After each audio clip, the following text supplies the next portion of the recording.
All right, so here I have my Lab 2 program with all of the drawing commands that are just entered in here with actual numbers. Now, the first step, what I'd like to do is if I want to have a forest of 3 or 4 trees, I don't want to have to copy this code and then paste it in and change the numbers around. Okay, what I'd like to be able to do is similar to the way we had the flags, where we can declare a bunch of tree objects and then ask them to draw themselves individually. And the details will be inside the draw method of the tree class. So let's see how we could do that to get started. In NetBeans, if you want to make a new class in a particular project, you right-click, move the mouse up here in the tree to the source folder, right-click on the folder, choose New Java Class. All right, the helper here allows us to simply give it a new name. So I'm going to call this a lollipop tree. Okay, this canopy of leaves kind of looks like a lollipop, or an oval for a lollipop. And notice it's going to be putting it in this project, and so that's all I really need to do. Okay, it opens, puts it in the tree here, and it gives me a brand new class definition. Okay, so I like to put a comment at the end of every curly brace here, so I'll say this is the end of class lollipop tree. All right, now if you recall, we said that there's 3 things that go inside the body of the class definition. Okay, but right now, the simplest thing I could do would be simply to take the drawing commands that were drawing the tree and move that into a draw method that I'm going to put in my class. Okay, so let me start with that. I'm going to say public void draw, and then graphics G. When I hit enter, it's going to automatically put in the matching closing curly brace, which is nice. And I can say end of class, end of draw. Okay, now something happens here. It doesn't like this graphics word. It says it can't find the symbol.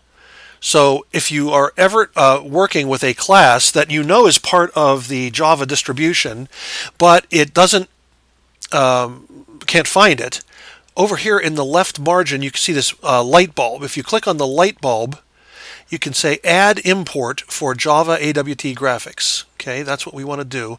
In other words, there's certain features of the Java system that are you can use them, but you have to explicitly import them into your program. And the graphics class is one of those. So add import for Java AWT graphics. We do that, and now it knows what graphics is. All right, let's go back to EmuPanel, and I can take my code that drew the tree, and I'm just going to highlight this, and I'm going to cut that out of there and paste it in as the body, in between the curly braces, as the body of my draw method. And you notice it referred to this thing called color, so it actually automatically added the import for color. Okay, so now if I would have a lollipop tree object and I ask it to draw itself, it will execute this code. Okay, back to EmuPanel now. Well, if I run EmuPanel, let's go into the source folder and run EmuPanel. Hey, there's no tree. What happened to the tree?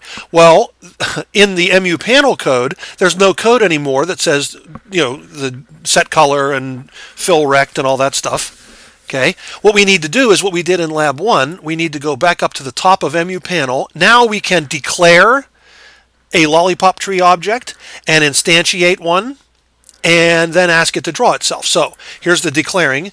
All declarations start like this: private, then the name of the class of the object, so that's lollipop tree. Oops. Hit enter by mistake. Let me call it, I don't know, tree1. Okay. Then the second thing I would do is instantiate my object that I just declared. So I would say tree1 is a new lollipop tree. Now I haven't set up a constructor yet, so well, I can just make a new lollipop tree and specify nothing. Okay, inside the parentheses. And then down here in Paint component, when it's time to draw the tree, I can then simply say tree1.draw, G. Okay, so you remember how we did that in the other lab with the flags? Declare a flag, instantiate the flag, and then ask the flag to draw itself. So now we just did that with the tree, and we have a tree. So you might say, well, that's more complicated than I did before. Well, here's the key idea. Now that we have a tree object, we can declare tree2 last tree. How about third tree?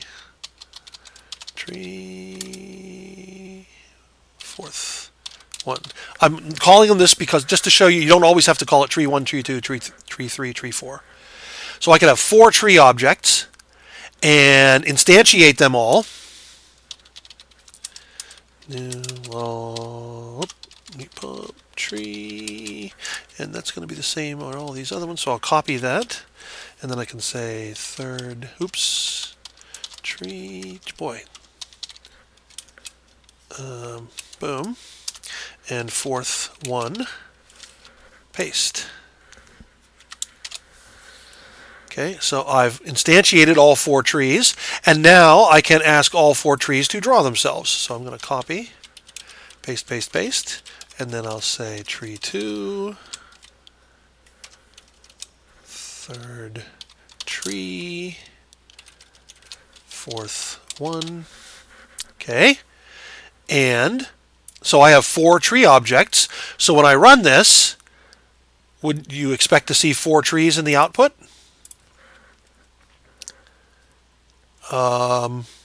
Wait a minute, there's only 1 tree that shows up. Well, let me tell you that what happened is there are actually 4 trees that were drawn, but all the trees are drawn on top of one another. Why? Well, whenever I ask a tree to draw itself, that tree object goes to the class definition, and this is like a script, an actor's script. Okay, so if anybody ever asks, if I'm a tree, a lollipop tree, and somebody asks me to draw myself, I go here and I do these exact steps. So even though I have 4 tree objects in my program, every one of the trees right now is being drawn in the same screen location. Do you see that? It goes to 540, 100, and draws a the brown rectangle, and then fills the oval at 480, 80. So actually 4 trees are being drawn, but they're all on top of one another. What we need is to add properties to the lollipop tree so that it knows where it's located on the screen, and then use those properties in specifying where to place the filled rectangle and the filled oval on the screen. So the next video will show how we can add properties, a constructor method, and changing the draw method so that different trees can be located in different areas of the screen.